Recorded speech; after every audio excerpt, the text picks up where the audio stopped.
All right, we got a real treat for you today. I'm excited. I'm going to be interviewing Anthony LaBorde from Atlanta. My name is Joe Carmack. If you're watching on Anthony's channel, I might be new to you or vice versa.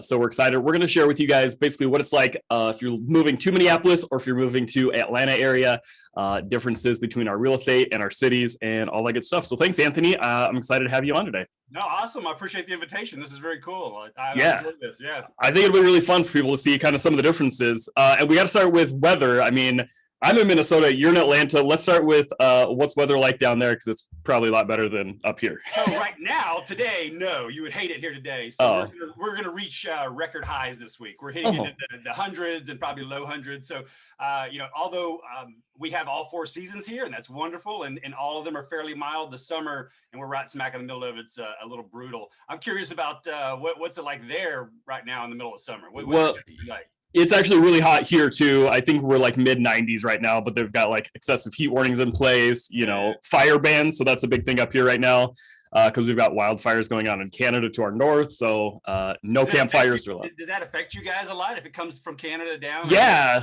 Fires? Yeah. I mean, I'm in the Twin Cities. It doesn't necessarily get down here too much. But even like if I'm shooting content for our YouTube channel, right, the skies you'll notice are really hazy because there's kind of that smog coming from Canada. But we got friends up on the north side of the state and they can't see, across their lake. It's so smoky. So yeah, so it gets really hot, obviously up here. We will hit, over 100 a couple times a year, probably. It's also really humid, which I'm not sure how it is down there, but with the lakes and everything, it gets really kind of a nasty wet heat. Yeah, we're a little bit further inland, so it doesn't. Okay. We have a little bit of humidity, but nothing like coming off the lake there. Yeah, it's kind of obnoxious. We don't really have four seasons. We kind of have two seasons. So it's hot and humid, and then it's just freaking cold. And, we'll be lucky to get above freezing. What's the lowest temperature you've experienced? Ooh, that I've been in? Probably negative 15, 20-ish.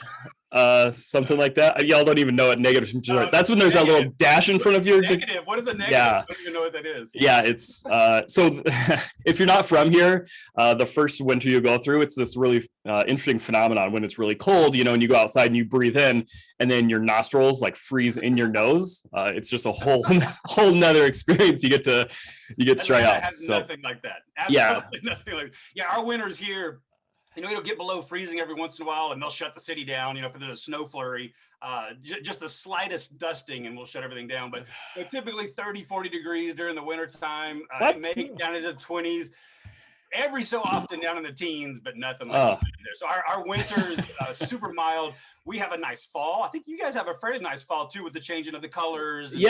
Yeah, for about 2 days, 3 days. Yep. It's fantastic. Ours goes a couple of weeks. So we'll get a couple of weeks in there. Just kidding. October-ish, but we're right here at the we're in North Georgia where Atlanta is, but we're right at the base of the Blue Ridge Mountains and the Appalachian Trail and everything that goes up the east. So we have like hills right here on the north side, and so we get all this changing colors. That's beautiful. And then spring is really nice with the blooms, but summer summer can get you. Yeah, that's funny. So you guys have a lot of hiking and kind of outdoor stuff going on there? Yeah. So like I said, right here by the Appalachian Trail and the Blue Ridge Mountains, I personally live at a suburb north of Atlanta, which is Marietta and Kennesaw. We have Kennesaw Mountain National Park, which is right behind me. So it's sweet. Not a mountain, but it's a lot of Civil War history there, and it's a protected national park. A lot of trails through there, but yeah, just north of the city, maybe an hour. We have quite a bit there. Okay. You guys have like fishing and stuff, right? You have more outdoorsy adventure stuff. Yeah, we do. So the north side of Minnesota, if you're not familiar, I think it's like a 2 hour, 3 hour drive to get up there. But that's right on Lake Superior. So we actually got the Superior hiking trail. I'm from Colorado, so I would not consider it mountains even remotely. Minnesota people think, they're like going to the big mountain range when it's like 1,000 feet elevation. Same with Georgia. We're like, in the mountains. I'm like, stupid. Yeah, no. So we do have that. So it's got the Superior hiking trail, and that's the whole stretch up the Superior coast. So that's really fun. We've got the boundary waters. So if you go up, in the middle of the state up to kind of the Canada border, kind of a huge canoeing area. So that's kind of like our two big claim to fames. But yeah, I mean, something that's cool about Minnesota is at least there are just thousands of lakes all over the place, right? Land of 10,000 lakes. So lots of people have cabins. Lots of people like to just go up north, even just a couple hours, and lots of fishing, hiking, water skiing, any of that kind of stuff. Wow. It's a very green state, very outdoorsy state. but we don't have mountains. I do Yeah, miss hiked I with do a miss my buddy of mine mountains. that we, talking before our call here. Yeah. I have a buddy of mine lived up there, and years ago went hiking with him, and it's beautiful. It reminded me a lot of kind of the forest here in Georgia. There was a lot of similarities there.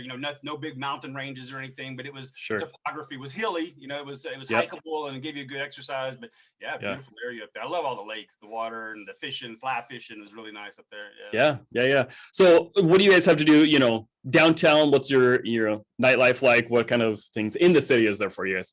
Yeah, so it's a happening place, in terms of like family stuff. There's a lot of family activities here. So Coca-Cola is headquartered here. So they have the World of Coke you can tour. The Georgia Aquarium is right in downtown Atlanta. That's a massive, massive aquarium, big blue whales and everything. Mercedes-Benz Stadium. We have the College Football Hall of Fame is right in downtown. So, Centennial Park. We had the Olympics here, back in '96. So Centennial Park, it's all right there in this. CNN is right there. Their headquarters is right there. Oh, sure. Downtown, especially for families, like during the summertime and doing activities, there's just all kinds of stuff to do there. Nightlife is just, it's Atlanta. It's we have a reputation that precedes it. The music industry is massive here, across all genres, but hip hop, R&B, Outkast is from here. A lot of the R&B groups are from here, but the music scene is really big. So the club scene is really big too. And cool. yeah, it's happening inside the city. Now I'm out in the suburbs quite a bit. Sure. I'm getting too old for that. I don't do that too much anymore. You and me both. I don't know. I don't know if it's just an age thinking thing. about it, I got to take a nap. Like, go out all night long again. But when I first moved to Atlanta, I was in my 20s, and it was a good time. That's awesome. That's cool. What about you guys? In downtown? Yeah, we're pretty similar. We're not necessarily known as being like the mecca hub of entertainment or anything. But it's a very like indie art scene around here. So lots and lots of little bands. Bob Dylan's from here, Prince is from here. So we've got kind of those little claim to fames. Plenty of different stuff. There's, downtown, we've got two downtowns, right? So you guys only have Atlanta, right? We got Minneapolis and St. Paul. So we kind of get a double dose of it too. So like over in St. Paul. Are they right next to each other? Yeah. Like a 10-minute drive, 5-minute drive without traffic. So they're just right next to each other, kind of the other sides of the river, thus the Twin Cities name, right? So you kind of get a double dose of different things, but lots of little theaters, little, clubs that you can go to. I've never been a big club guy necessarily, but there's a ton of little indie art scenes and museums. We've got a bunch of different big and small art museums that you can go to, free ones. Is it like a folksy kind of vibe? Yes. Yeah. That's a great way to put it. Much more kind of folksy, indie, weird. Like we have weird little celebrations and parades and stuff. Well, you're from Colorado, so I fit right in. There's some weird stuff there, and I know back in Texas, like Austin is that way. Austin is very similar. Very much like an Austin kind of thing. If LA is the mainstream type of vibe, but we're much more towards the Austin side of. So that's really cool. Plenty of stuff to do. Coffee shops, good vibes, it's a kind cool of thing. Vibe. I remember being there, and it was real laid back. It's very chill. It's Midwest people. It's just very laid back and very cool. Yeah. Okay, so Midwest is kind of known for being like the passive aggressive. We call it Minnesota nice, but it's really just like, is that how it is in Georgia, or what do you guys like? Also, it's Southern charm here. There's we can bless your hearts and all that. There's a lot of that, and that's not as kind as you might think it is. If you get your heart, that's kind of a it's another way to put. It's a very kind way of saying certain things. Georgia as a whole. Absolutely, has got all the Southern charm and Southern hospitality. Atlanta Metro is very different than Georgia. And I did a video yesterday, and I was talking about this. And the state of Georgia is 10 million people. Well, the Atlanta Metro is 6 million people. So Atlanta itself makes up over half of the population of Georgia. Sure. And as you get down, south of Atlanta, it gets very rural. So we're not many people know this. So one of our main drivers of our economy is forestry here. We have all the timber and all the forestry and all the lumber and everything. So anything wood related, a lot of that comes out of here. Sure. But that where was I going with that? Oh, the culture and the personality. It's a very different Atlanta Metro versus outside of Georgia. But and then you get into Atlanta Metro, and then there's a difference between inside the city and outside the city. The suburbs have 5.5 million people. Atlanta proper has 500,000 people. So again, I think you and I were talking about this earlier. You're inside the city versus out in the suburbs and where the population is. But a lot of Southern charm here. Yeah. You guys have a much bigger population than we do, but I'd say we're a lot more spread out. So we've got our two downtowns that's fairly dense. but then pretty much immediately it goes to suburbs and just a ton of little cities around them. Yeah. I was talking to a guy, I think it was San Antonio, and it's all San Antonio with no little suburbs until you get a ways out, which is totally backwards for us. So let's talk about real estate then. What kind of houses do you guys have? I mean, obviously downtown's going to be condos, that kind of thing. As you get out, 2 stories, 1 stories. I mean, what's your architecture like? Yeah, so 1 stories here is in high demand. If you get a 1 story, that's very rare to find. For the most part, it's 2 stories, and we have a lot of basements here too. I get questions about that because of our topography and how hilly we are. Sometimes it's easier to build a basement. You have more space for it. So we see a lot of 2-story single family home. Now this is out in the suburbs, as you mentioned. Inside the city, it's townhomes, condos, a lot of single life, professional life living there, apartment complexes. Yep. But the second you get out, we call it the perimeter, is our big loop that goes around the city. As soon as you get outside the perimeter, it's all mostly single family homes. And that can range now the average right now, and I'm not sure what y'all's market is, but our market is stupid right now. It's bananas. Over the past year, our prices have gone up about 15%, 15 to 20% in some areas. So right now our median home price is quite a bit higher than it normally is. We're about at 370-ish out. Okay. And that's just for Atlanta metro area. Sure. Obviously that's different inside the perimeter. Inside the perimeter is astronomically more expensive than out in the suburbs, but as a whole, our prices are going up. But we're in the mid 300s, somewhere in there. Okay. 2 stories with basements. What about you guys? Yeah, I guess we're a little bit cheaper probably than you. As far as the whole Twin Cities region, we're about 3.25 right now for our average sale price. Again, a little bit more expensive downtown. What we've been seeing a lot too, though, is actually from the downtowns moving outward. And so there's been a ton of expansion, a little bit less demand, I would say, for downtown condo living. For our people that want to live downtown, it's actually really cool because it's so cold here. We have skyway systems that connect all of our big buildings. So then you can just take the skyway. That's like a bridge over the roads, right? If you don't know what that is. Yeah. So you can just take the little skyway from, your condo building to the next guy's next door, to your buddy's house, or to the grocery store or restaurants, wherever. So it's all connected in both of our downtowns, which is pretty cool. And you can get a condo for, cheaper ones for like $150, nicer ones for $350, kind of in between there. As you move to, the outskirts, kind of our first ring suburbs are 1950s 1 stories, 2 stories, that kind of thing. Usually basements, usually not finished if they're in the downtown areas, or if they are, they're just pretty small finished basements. Do you see basements in your downtown area? Y'all get a lot. Oh yeah. Pretty much everything, as far as single families, got a basement originally. So a lot of them were originally just a 1-story house, and then they had a basement that was unfinished, right? So then over time, people have come in to finish their basements for more square feet, or they've also moved up and taken, the attic space and finished that off to have kind of a 2nd story that's got a master bedroom up there or something, because they were really small originally. Do you guys have more older homes there? Is it more newer? How's your new construction versus your older resale? Yeah, well, anything, you guys got the perimeter. We've kind of have that first ring with our 494, 694 highway loop, right? Yeah. Pretty much anything inside of that is older. It's going to be from like 1900 to 1950, maybe built. So that'd be older in my book. Once you get outside of that, then that's really where like the suburban homes would start. They're more in like the 50s to the 2000s. We don't have a ton of new construction compared to other cities until you really get a ways out, right? Primarily because we're just out of land, but also because it's so expensive that to get something new is just astronomical. So we are seeing it a lot. New construction generally is going to start in like the 400 range. And a lot of times that's like for a 2-bedroom, 1-bath without a finished basement, to get something really, really basic and kind of builder grade. Custom homes starting at like 600,000 generally for something new. But then once you get out, and I don't know if you guys have this, but we have split entry homes, which became super popular kind of in that 2nd ring outside the perimeter, if you will.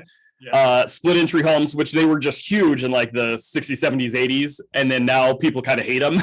And so they're like the first time buyer home option because you can't afford to get the 2-story or the 1-story. I show quite a bit of those.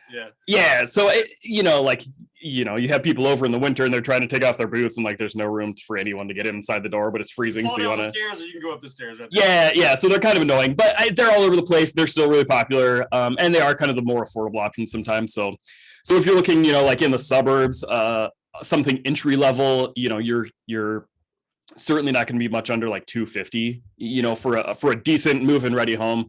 We don't really have fixer-uppers, to be honest, because you're still having to overpay. I'm just like your guys' market. Prices are just so high that people are excited for their fixer-upper, but they're paying almost the same amount as a new move and ready home anyways, and they're like, this is stupid. I've told a few clients you're not ready right now. Like you need to wait. Yeah. Year or let's see some change, and a lot of that has to do with their own financial situation, and every offer is above asking and having to pay above appraisals and all this stuff, and buyers just don't have that kind of cash sitting around. So I just got a first-time buyer using down payment assistance under contract, and I was blown away. I was like, I didn't think they'd ever going to find anything. Whatever they found, they weren't going to like it, and they were going to have to overpay, and they weren't going to be able to afford it. And we actually got it accepted, so that was very, very pleasantly surprising. Your average days on market, what is it right now for you guys? 15, 16, something like that. Oh, okay. 5 to 7 here. Yeah, I mean, that always confuses me. Like, I'm not really sure how we're at 15. Maybe last year we were probably much, around like 30. So, but it's either it's sold in the first weekend, multiple offers for way over, or I don't know if you're seeing this, or it's sitting on the market, 0 offers. If it's slightly overpriced, then just nobody's buying it. And then it sits there a week later, then it sells, for a little less than or something. So I'm not sure who's in the world has properties on the market more than, 1 weekend or something, but not here. But are you guys seeing it starting to shift? I'm definitely seeing our days on market going up a little bit, and I'm actually seeing the price reductions going up as well of sellers that overpriced it and then they're having to drop it. You guys seen that too? Our days on market has gone up just slightly, so it's probably like 6 or 7. It's creeping up just slowly. Sure. We haven't seen a decline in the prices yet. That still seems either leveling off or it's still increasing. The other metrics that I've been paying attention to is number of homes listed versus going under contract versus sold, and watching that volume kind of switch, because for a while the number of homes going on market was so low, it was outpacing. The close were outpacing what was coming on, and that's where I'm starting to see a switch. So, and what's really going to change it here in Atlanta is if inventory changes or your interest rates change. Those are really kind of the 2 big metrics that I think will affect our market the biggest, and inventory's shifting a little bit. So fingers crossed, hopefully I got a lot of people out there that are watching it and asking me questions, and maybe, we'll see. It's been like this for a while, so I don't want to get my hopes up and say, it's changing and everything, and then hey, that was a year ago. What's going on? It seems like we keep thinking this, like, oh, good, the market's shifting. Oh, it's going to ease up, and then we get to the following spring, and we're like, oh, dang it, nope, it's still crazy. Last year, I remember saying, it's the spring market. It's a spring market. It's going to slow down. And then, the COVID and everybody moving, and it was just crazy. Yeah, you're like hoping that COVID slows things down a little bit, and then it did for like a month when we thought the sky was falling, and then like, oh nope, we're crazy. It's like a month later. Business. I mean, we have a lot of people moving, a lot of people transitioning, so it's I guess that's a good part of it. But crazy market right now. Cool, I love it. Well, thanks, Anthony. I appreciate your time, man. It was great to talk with you, and give people kind of an idea of what's going on in both of our markets. So if you're watching this on my channel, of course, make sure to like and subscribe. You can also, if you're moving to Atlanta, go find Anthony. You can just search for Living in Atlanta. It's his channel name. Mine's Living in Minnesota. And we'd love for you to join both of our little worlds, subscribe on both channels. Awesome.